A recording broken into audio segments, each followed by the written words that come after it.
Welcome to the service area annual budget workshop. Today is Monday, August 17th. It is now 11:06 a.m. I am Alex Georgiadis, Director of Service Areas. Across from me here is Delise Rodriguez, Service Area Administrator. Joining us online, Jacob Waddle, General Manager. Also online, Ray Febres, Finance Manager. Anyone else online? And we have committee member Roger Duquesnoy joining us online. And joining us in person is committee member Cheryl Lowell. Thank you for joining. We do not have a quorum, so the meeting will be for discussion purposes only, which is fine. And let's get started. Roger, just two quick questions. You had a question regarding the reserve investments. We're around 189 as of the end of July. Ray, make a correction if there's any issue there. No, that's And then you have, good. And Roger had a question on our increases next year. It's 8% is the increase, $33 proposed for next year. And I could go through the breakdown of that. Where's our investments? Well, yeah, let's before we jump into that, I look again at the investment income on the revenue stream. And again, it's not very high, and it certainly should be higher than that in my own head. So Are we saying on the budget spreadsheet? On the budget spreadsheet, yes. The thought there is we don't.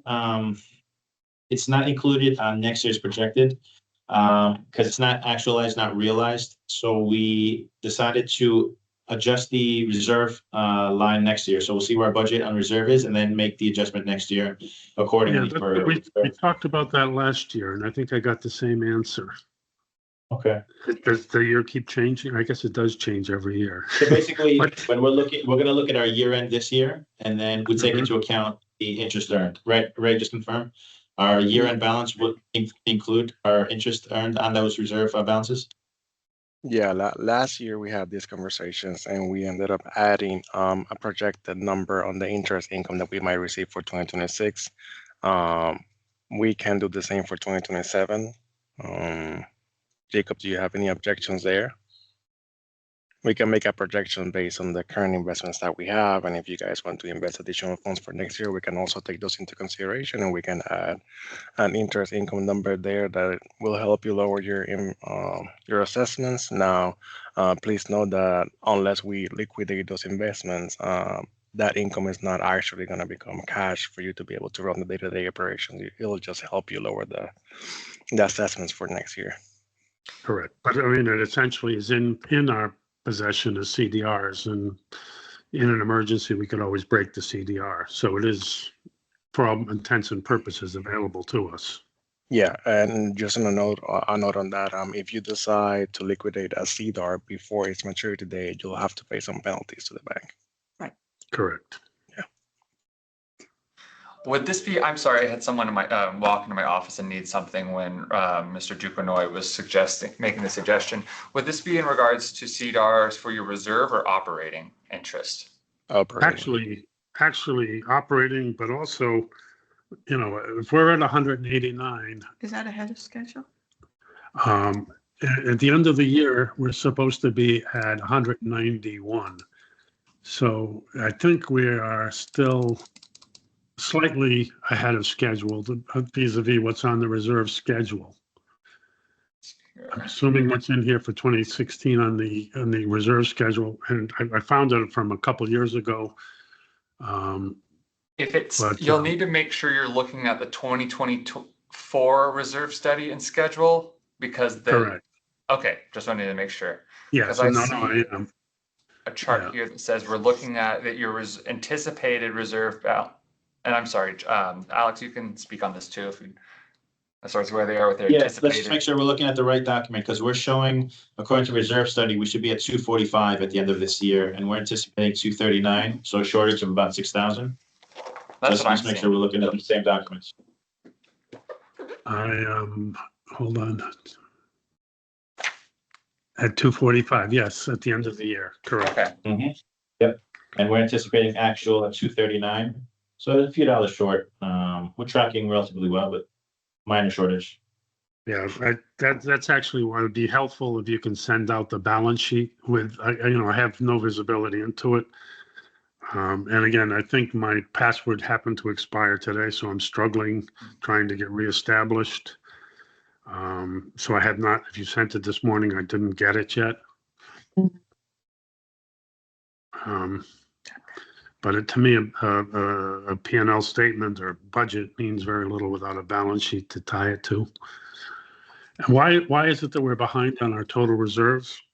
Is that because we didn't invest in the earlier years since 2024 till, I thought we started to invest around 2024? Or is it 2025 we started to invest? I think we started invested in 2025 when I got here. So we lost a years of earnings by not investing this money. And that's why we're behind at the end of the year? Well, we also have, it seems here that before I got here, I guess 2024, 2023, I guess not 100% of the reserve allocations from the operating fund to a reserve fund were made. And currently, there's an open balance from the operating fund to a reserve fund of $3,000. So maybe that's the case. That's why we're a bit behind. Does anybody know what that is? I don't know what that is. It predates my time. And what would cause that? Usually, like if you don't have enough funds in your operating fund to be able to do the monthly transfer to a reserve fund, we recognize the allocation of we recognize the reserve allocation, but we don't transfer the actual cash until we have the funds. So my assumption here is that transfer was never processed. So that basically payable is still sitting here on the operating fund. But this is not something recent from 2025 or 2026. It's just something older. Mhm. And also, if you start investing late, this reserve fund planning, usually they assume interest income as well. So if you start investing late, you didn't benefit from investing in previous years. So that interest income that the reserve study is assuming, you're not getting that benefit on your actual P&L and balance sheet reports. Right. You're assuming a 2.7% interest rate. Yes. We have been running between 3.5% and 4% on our investments, I think, since we started. So I think we can just assume that our shortfall is partially maybe because of this transfer that we don't understand what it is, and also because we started to invest late. Okay. We also just saw the benchmarks jump in the last reserve study.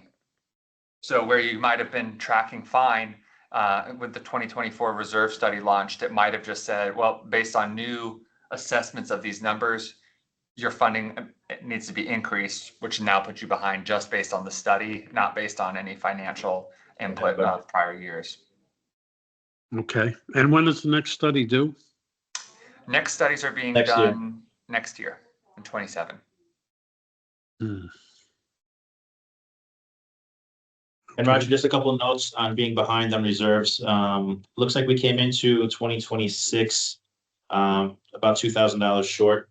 And then over the course of the year, we can run short if we on reserve items that might be over budget, for instance. So that's typical. So we're running a couple thousand, which is somewhat within tolerance. But relatively speaking, it's very mild shortage. I mean, What have we used reserves for this year? Reserves, looks like we have landscaping reserves. What else do we have this year? It's primarily landscaping for this year. And we haven't gone over yet. So then it goes back to what Ray's saying, this allocation, where we are in the year, when the dues come in. So that will change month to month if we're behind or not on allocations. And he's carrying right now 3,000, holding a place for it. Okay. And Ray, do you have a schedule that shows, I didn't go back looking for it, that shows when our investments are maturing and when we should expect to make decisions again? Yes, sir. You have currently 4 CDRs that are scheduled to mature mid-September. So most likely by the end of this week or early next week, I'll be reaching out to you guys with all this information, so you can make a decision on whether you want to reinvest the money or liquidate some of the transactions that we have here. Okay, and Yeah, just yeah. remind me why we're limited to CDARS versus maybe just CDs? Well, the CDARS, I'm sure you're aware about the $250,000 limit for the FDIC to protect your funds. So the CDARS allows every entity to be able to, once you get past that threshold of $250,000, the bank itself partner with other banks, and that excess cash, they transfer that cash to these other partners, these other bank partners, and that keeps you protected under the FDIC $250,000 threshold. And even though you guys don't have a $250,000 threshold right now, COROA as a whole is the entire entity. All service areas are under the same EIN, the COROA EIN number. So the bank sees COROA and the service area as just one entity. So we're already past the $250,000 threshold. So that's why we encourage doing CDARS, so all the funds stay protected still. Hmm. But if we were independent and ran it on our own, we wouldn't fall under their 250,000, the FDIC limit. Mhm. So what would discourage me, say for example, if I could find a CD rate that's over 4 and the CDAR rate's probably going to come in the low 3s, why wouldn't I, since I wouldn't run risk as an organization, why wouldn't I want to just kind of go off on my own and get the extra point? Yeah, I understand what you're saying. Yes. You know, I'm only subject to the whole CROA max because you grouped me that way. But if I weren't in the CROA max, I don't have enough risk. I don't have any risk at this point, or even projected a year end to put me at risk. So why wouldn't I take a higher rate if that's available? I understand. Even though we encourage you guys to invest the money in CDARS, our partner banks, they offer CDs as well. So we can share with you guys the rates for the CDs. And if you guys as a committee decide to move forward with investing in a CD instead of a CDAR, we can move forward with that decision as well. Okay, and that does not need a special board approval to do that? I believe that if it is a renewal of a current investment, you don't need board approval for that. If it is a new investment, yes, you do. Okay, so then we're time limited since they are coming due in the middle of September. So I would ask you to let's look at this sooner rather than later. I appreciate it. Will do. I'll send you the whole information before the end of this week. Okay, thank you. Yes. One last question in terms of the use of the reserves. If we've used landscaping funds this year for reserve activity, it is a line item in the reserve schedule. How much have we used?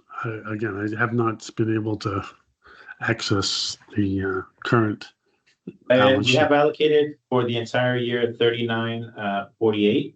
I would probably use about half of it. We pick and choose usually the larger quotes. I'll try to pull out of reserves first. I don't do the smaller items. So we've been having smaller estimates recently. Yeah. So is the reserve schedules broken out so that I could know how much is in the landscaping reserve vis-a-vis the total reserve pool? Like how much is in the landscaping reserve from prior years, not just what's in the budget? There's got to be a cumulative amount at the beginning of the year. Right, do we keep it by So line item broken up? I'll jump into that. Your reserve is a generalized bucket. Your expenditures are lined out. Let's see here.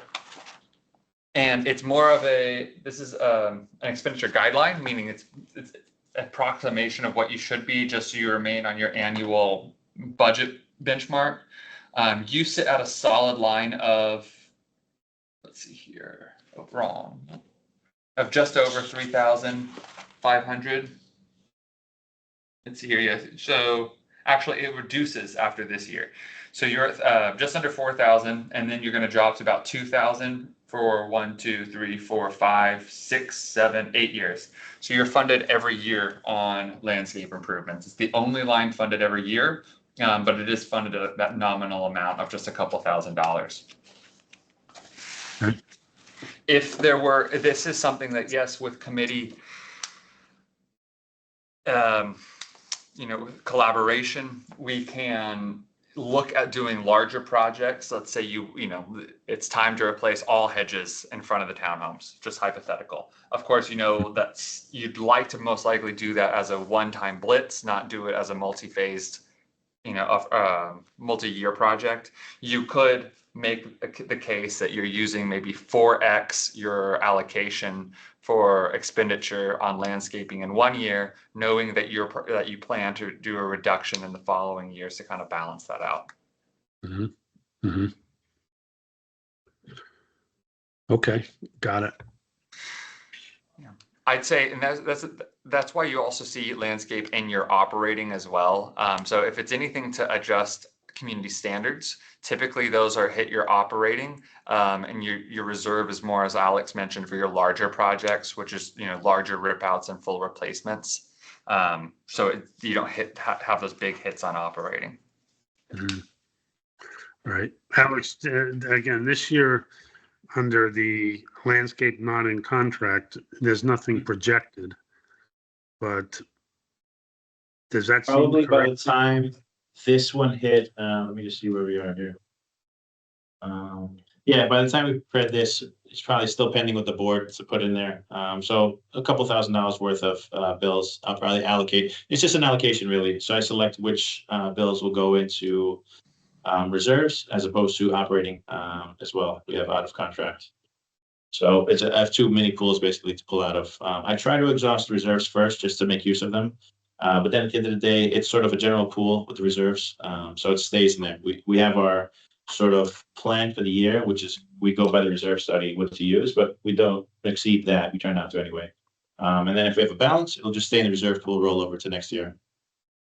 Okay, and is there anything that you see that's in this year's, in time frame where we're going to, or over next year's time frame, that's a big project that's ahead of us that would take more than the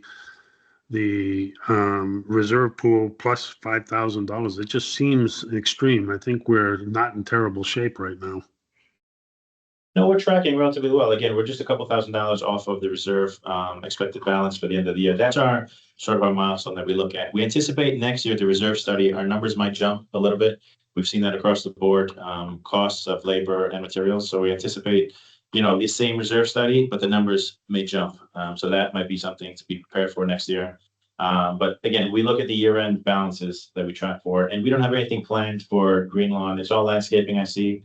Looks like in 2031, we have paint coming up.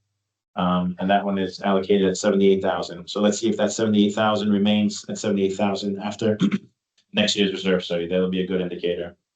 And then after that, we have 2032 railings. And then the next big one is roofing in 2035, $500,000 roughly. And again, same thing. Will that number stay at $500,000 after next year's reserve study?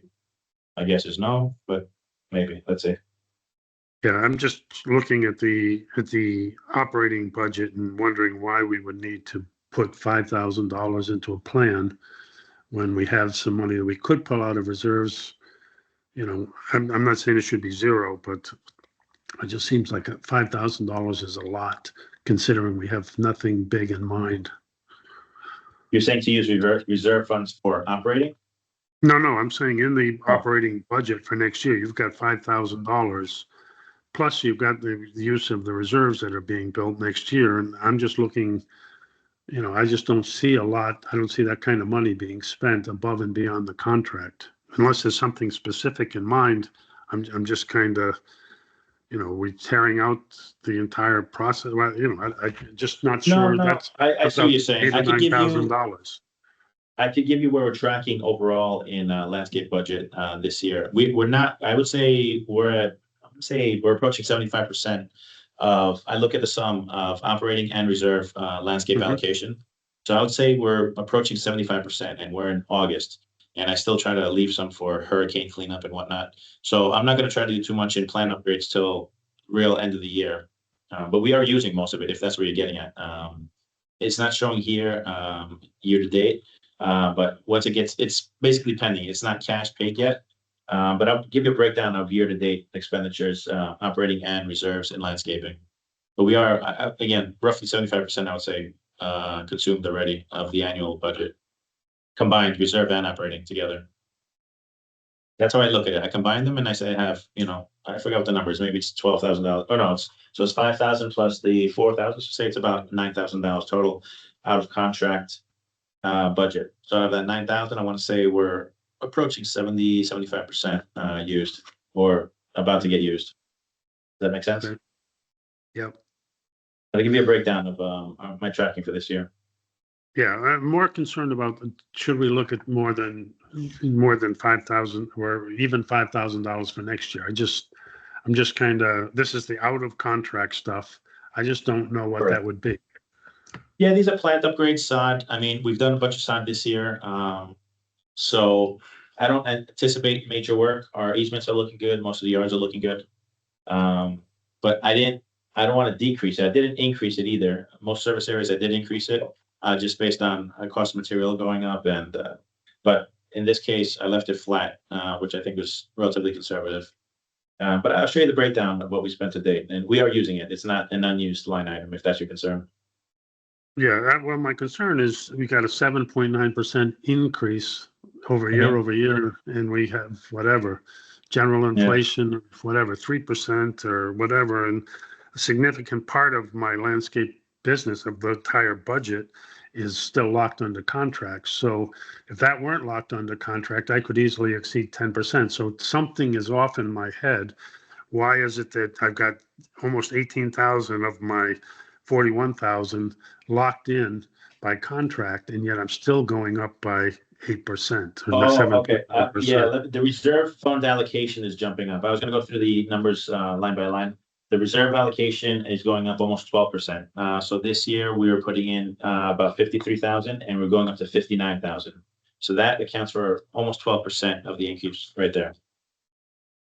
Operating increase was minimal. I want to say it was like under 1%. Admin expenses was around 4%. But the reserve allocation was the largest big ticket items. That's almost $6,000 just for that increase in reserve allocation year over year. Yeah, and if you look at your total expenses, the budget of 26 was 102,000. The budget for 2027 is 108,000. That's giving you the majority of that $6,000 is mainly attributable to your reserve allocation. There's the option. I know, Alex and Ray, we discussed with some other service areas, and we didn't look at it on this one. Looking at that 59,000 for your reserve fund allocation, I know that next year's recommendation is 54,000, but we were recommending a higher contribution to help mitigate the delta in the reserve balance. I throw out the idea of pulling $3,333 out of that 59,000 and putting it into a reserve payback line and operating. So it's essentially, it's not going to adjust the total increase of the assessments, but it would at least take care of the interfund. It's still funding your reserves at the same level. It's just cleaning up the balance book.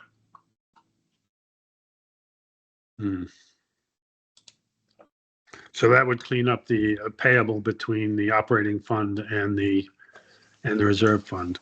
Yeah. So it would be a new line in your operating called, let's see here, reserve catch up.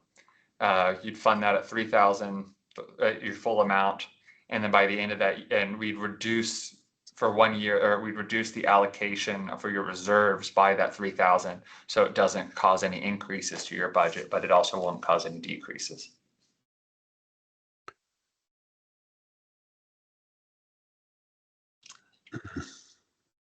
So Roger, let me give you another data point. I mean, we're looking to cut the dues, basically, right? That's the ultimate objective. Yes. Okay. No. So we're on the same page. Year end this year, we're anticipating to be short in reserve 6,600. And then with this extra bump in reserve payments, we're still tracking end of next year to be short about 10,500 roughly. So trending negative, but I mean, it's somewhat small balance, but we are trying to catch up. That's why, because we're trying to catch up with the reserve study. We're following the reserve study. That's why we do it. We don't want to fall too far behind. So even with that 12% increase in contributions to reserves, we're still tracking to be 10, 11,000 short next year of anticipated, based on the study, the reserve study. And that's this study. Next year's study, another story. We don't know where the numbers are going to go. Okay, again, I struggle to see why we would fall further behind on our reserve balance, given that we're out earning the inflation assumption in the reserves. And we're spending almost nothing out of the reserves next year. I don't quite understand how I would fall further behind. Ray, do you have a ballpark on interest earned this year on reserves? I can get you that number. 1 second. Yeah, and then maybe projected for next year. Let's see where we are. So Roger, you're hoping the interest could play a larger role and to offset some of You this. know, in the study, it's 2.7%. And I know the investments we made are anywhere between 3.5% and 4%. So I would expect, I don't know, it's not huge money, but it's $1,000 or whatever that we should be, accounting for. I mean, I had 1050, I had about 1,000 this year. I had another 1,000 for next year as well. Anticipated interest. I mean, I included it. It's relatively small. But the interest on the reserves should be much, much higher than that. Okay, let me see what Ray comes up with. And again, that was one item we were shying away from including it as income. We'd rather look at our balance sheet at the end of the year and then update accordingly once we actually have the cash in hand, as opposed to a projected number. Who knows? I But mean, I you hate are- to say if interest. But to that point, Alex, you are still using that as far as you're looking at your forecasting. And you're still accepting in the reserves, I see the interest earned to help offset any future deltas. Correct. So it is being considered as far as about, on the scale year-end of what to balance. make your allocation for reserves. But if he's only anticipating at 1,000, in my head, it should be somewhere more than 3,000. I could be, I mean, don't have the numbers I in would front of me. agree, but I think at the end of the day, even it's not going to hit 10,000, and that's still what you're looking as a delta. So we could make that line in Alex's little side chart. I'm looking at, say, whatever number we're comfortable with, but even if it says 10,000, that won't change the recommendation of the allocation, because that then would only get us to an expected full funding of the reserve. Yeah. Again, try me one more time. Why does if we're short, I think you said 6,000 now, or we're going to be at 239 at the end of the year versus 245. Mhm. Why would that go up to 10,000 from 6,000?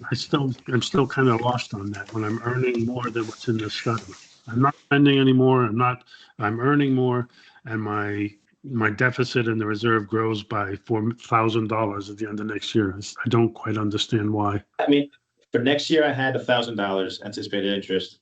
If we want to say it's a bigger number, it'll update our year-end balance. So we're at minus 10.5, and that's with $1,000 interest. If you want to increase that number, we could offset the 10.5. That's what you're getting at, yeah? Well, I'm just trying to understand the logic on why my deficit grows when my expenditures don't, and while my interest is exceeding what's in the study. It's just a simple basic pluses and minuses don't add up in my head. The So I'm study at showing more 239 interest at the in, end of this year, and versus 245, I'm $6,000 behind the 8 ball. And you're saying I'm going to go to 10,000 behind the 8 ball next year unless I do something. And yet I'm not spending any more than what's in my reserves, and I'm earning more. So I don't understand why instead of being 6,000 behind, I'm 10,000 behind. yep, Do you I have- put in, go ahead, Jacob. I was gonna say, do you have the reserve funding plan Yeah. Roger? There's a line item there with estimated earned interest, and that number we're probably falling behind on. In 24, we had $1,500 earned interest. 25, we had 4,400. In 26, we had 5,800. So I think we're behind on those numbers, and that's why we're slowly trending negatively, because we're missing those marks. 27, we have 7,400 almost anticipated interest. So I think that's why it explains our offset growing. Does that make more sense? Where's that money? Yeah, well, that's at 2.7%. Okay, I can Mhm. see it in the Yep. model. But we're earning more than that. So I don't understand, again, why I would earn more, spend the same or less, and my deficit grows. It's just math. Yeah, I think since we started investing late, I think we're gonna get there. I understand what you're saying, Roger. That we haven't been earning, that we're earning more than the reserve, than what the reserve study is anticipating here with the 2.7%. But the reserve study is assuming this 2.7% since before 2024. So that's our issue here. I can tell you that for 2026, most likely you're probably gonna hit that number or be close to that number of the $5,800 for interest earned in 2026. As of right now, for the reserve study, you have earned close to $3,000 in interest. So I think you're gonna start hitting that mark of interest earned showing in the reserve study from this year moving forward if we continue investing. Also, another note that we need to take into consideration is that the reserve study assumes that 100% of the funds are sitting on the reserve fund are going to get invested. Right now, we're not investing 100% of our funds either. So that's also another thing that's keeping us a bit behind. But due to the fact that we're earning higher interest rate right now, I think we're going to be able to catch up to these figures eventually, either next year or the next one. Okay, so for next year in the budget, you've got, right now, it's anticipated to earn $7,300 in interest at 2.7%. Okay, and again, I don't know what we'll be earning, but I think it'll be more than 2.7%. Yes. All right, So we should pick up some more. one note on that is that the interest shown in the budget is going to be from the operating investments. We cannot show in the operating budget the interest income that we're going to earn from investing investments that we did from the reserve fund. So on the operating fund, you currently have two CDARs active right now for a total balance of $3,100. And as of today, you have earned close to $500 in interest income Mhm. on the operating side. Right. Yeah. Okay. All right, I still don't quite understand how, if we're gonna hit the 5,800 this year and possibly the 7,300 next year, how our deficit grows by $4,000 in the reserves.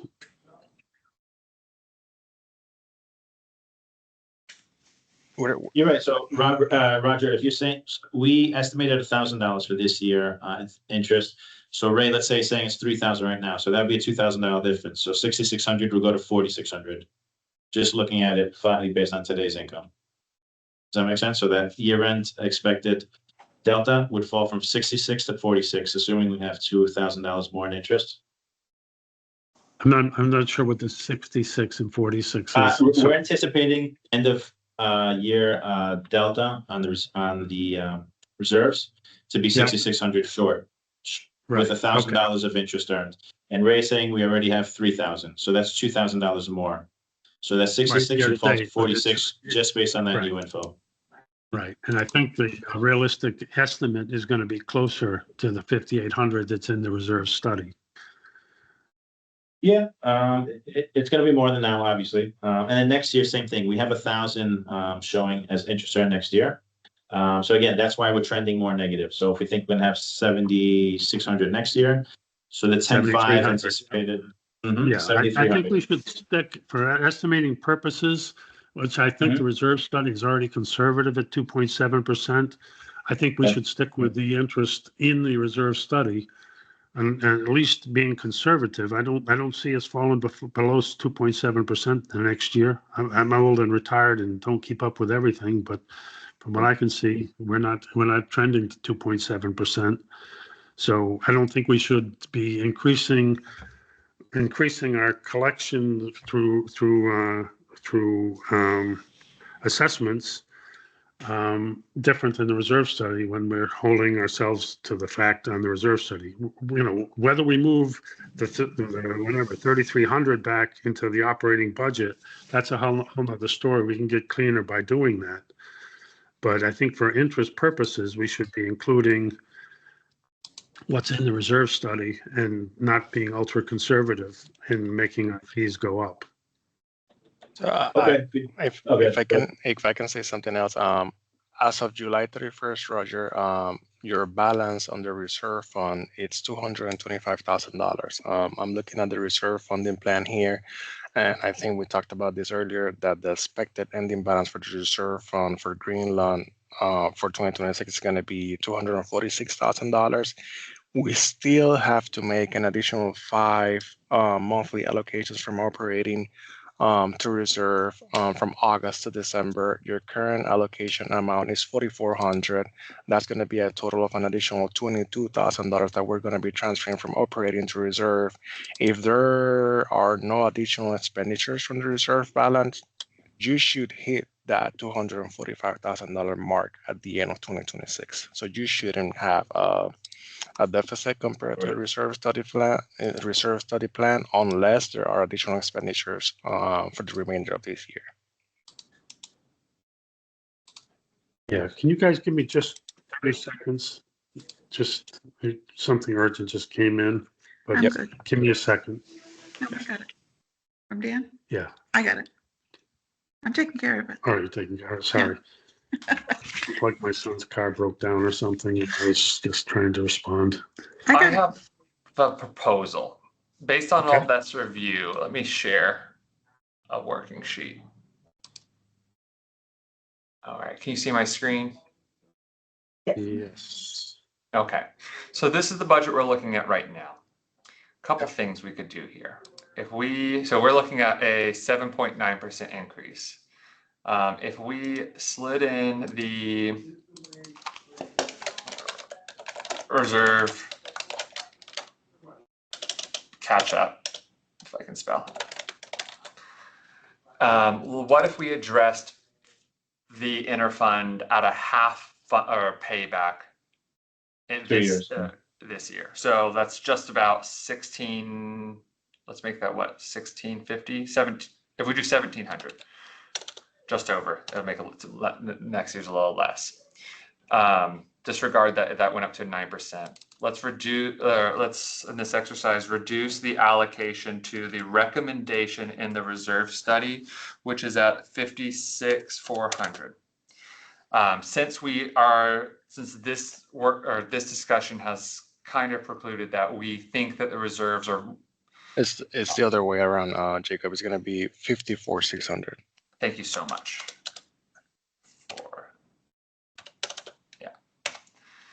So by doing that, it's taking into account what Roger's saying and what I'm gaining from this conversation, that I think our reserves are funded. The forecast is looking that we're right on funding, I'd say. The first draft saying that it might have been a bit short, but it looks like we might be right on. So funding right on would make sense. And then addressing the interfund with a partial pay up, but not a full pay up, knowing that way, it helps as far as on the audit. What are we doing? We're addressing it, but in a multi-year plan. That dropped our 7.9 to a 5.2. Okay. The only thing that's unclear to me is, since we don't know the origin of the inter-fund amount, why are we trying to settle it? It's an account payable, if you will. Why are we trying to settle it through the P&L if we have cash in our operating fund? Why wouldn't we just pay the cash and not affect the budget, since it's probably already run through a P&L account when it was formed? It seems like we might double count our expenses by running it through the P&L. It's a valid question. It would just be, do you have the buffer in your operating? What's their operating sitting at right now? They're sitting at $17,000. Okay, and their monthly expense rate out of operating is about, let's see here. It's about 43. About 8,000, 9,000, including the reserve allocation. including the reserve allocation, yeah. So they're funded, so Roger, we try to always have at least 3 to 6 months of operating expenses, and it's not, so that's what the quick math I was just doing, and it looks like you are. So I mean, you could look at paying it and wiping it out from your or just out of your operating and not putting it into the budget. You could. Yeah, I mean, it's probably already run through a P&L account at one point in time. I just, it just seems like bad accounting if we run it through the P&L again. If it's a balance sheet payable, then it's a balance sheet payable, we should pay it. And it shouldn't be running through the budget twice, different years, and collecting from the owners twice. It'd be less money in the operating fund, and I got it. We'll adjust our September investment. That would bring you down to, not paying it out of your budget next year and reducing the allocation to exactly what is recommended would bring you to a 3.5% assessment increase. Which is much more reasonable. Still a bit high in my head, but I'll take it because at least I can rationalize in my own head. That's where inflation is. And given that a good chunk of our operating expenses are still locked with a contract with Exquisite, but I'll still accept that. Yeah, I'm happy with that. I'll shut up, let you guys go home. Okay. Can I ask one question? Yeah. When is Exquisite, when does that contract expire? End of 27. End of 27, Yeah. okay, and your plans are to send out bids to everyone Yeah. on that one, and then the same for, and the reason is, I just want to bring, and maybe you do know about it. There's Nash by Cindy Smith's townhome, they put the brick walk to nowhere. Did you see that? And I'd like to know who installed that brick walk. It goes nowhere. It's the curb, nice brick, and it leads to her side AC. Who put that in and how much did that cost? Yeah, Cindy didn't give you info on this. I mean, it's outside the budget. I could talk about that offline, but Cindy's aware of it. We did it for her drainage. It still isn't helping any drainage. In fact, it pushed it down further that sidewalk is inoperable to walk. And on top of it, they left a tremendous mess there. And I mean, it doesn't come into celebration standards at all of what it looks like. So that's, she wasn't aware of it. She was in Michigan when they installed it. Ben She took asked us pictures. to install it, but again, it's Yeah. outside the budget. Let's keep it outside the budget. I could talk to you Okay. offline on that. Okay, sorry. Anything else budget related? The other thing I just want to ask, when is power washing? When will that bid be up? September, I think it's coming. Fall pressure washing and coming in. And then when does that bid expire or be sent out again? That RFP is gonna be sent out this, This week? Okay. And how many do you have that you're sending it out to? we usually send out about 10, 12 vendors. Okay, And I'll probably get back at least 3 or 4 bids. okay. Thank you. Anything else on For budget? the power washing, do we extend it just beyond our own service area? Do we get power in numbers, or was it just Greenlawn alone? But it's all 14 service area, well, 13 Spring Gardens doesn't count. So we get some effective volume pricing, if that's the question. Yes, that's the question. Yep, yep. Okay. All right. I think I pushed it as hard as I could. Because there may be some money left over from these things. Ray, Alex, are you both comfortable with with that reduction to the reserve? Yeah, that's fine. Okay, with me, so- Ray. Yes, sir. All right, so that means what I'm gaining is that we have consensus between the management recommendation and after the committee's review, and reducing that line from 59,000 to the 54,600. That will be the budget that we're proposing to the board on August 26th to, for them to vote to propose it to the community. That's it. And that's at a 3.5% increase. Okay. Are we actioning the other item, paying out of operating, or we wait till the end of the year for that to clear out that reserve item? It would be better that you take that to when you have a full committee and you can make a vote on that matter. Okay, yep, then committee meeting quarterly. Yeah, which you have a meeting next month. You could put that as a discussion item next month. Yeah. Sounds good. And we should consider that, Ray, when we're doing the Interesting. the CDRs or CDs. Yeah. It should just Okay. be a flip between the two. It shouldn't really matter, but No, it's a very Yeah. good point, to make sure that there's Yeah. enough liquidity in the operating to pay that and then continue paying the operating expenses. That's a good point, Roger. okay, Excellent. perfect. Any other budget input, Cheryl? Yeah. That's, No. I'll just say, I That's always it. have fun with Roger in these. it's good.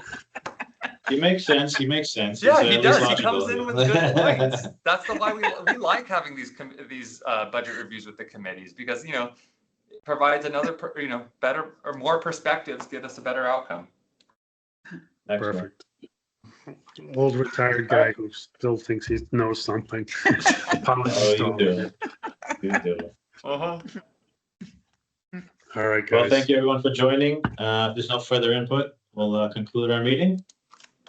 Thank you. Thank you. This adjourns our meeting. Thank you for attending. Have a great day.